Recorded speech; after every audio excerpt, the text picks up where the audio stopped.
Giles Mackey. I'm Head of Health, Safety and Sustainability at BP Offshore Wind. There are a number of things we need to look at.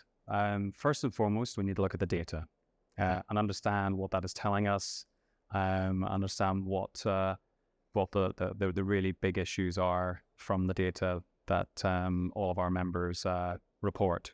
I think secondly, then, we also need to look more in a forward-looking way. What are the trends? What are the insights from the whole supply chain? Where do we see some of the challenges coming before they result in injuries or worse in the industry? And then I think it's about bringing those two things together in a conversation with all the relevant parties. So again, just really good dialogue, very open, honest conversation to be able to prioritize and agree that these are the things that we need to work on next. So fundamentally, I think it's about, good upfront engagement, good planning. And then I think it's also as well about being very, very clear on what outcomes we want to deliver. So putting ourselves in the shoes of the customer who's going to use this good practice guide or this standard and asking ourselves, does this help this individual or this team to do this task more safely? And I think if we can get those things right, then we'll be really, delivering things that are making a difference every day in the front line of all of our projects.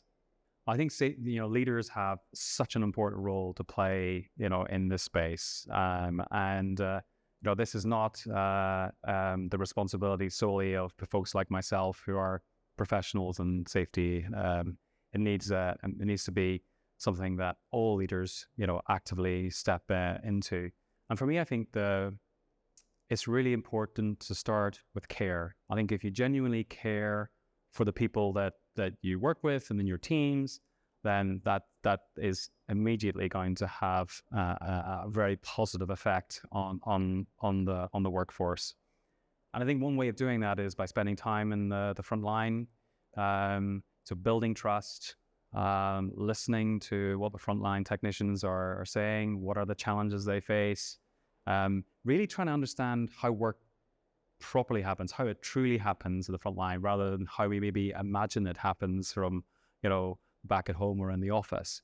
And I think if you do all those things, then we get some really powerful insights. And of course, then we can take that away and look at solutions to help those technicians do their jobs more safely.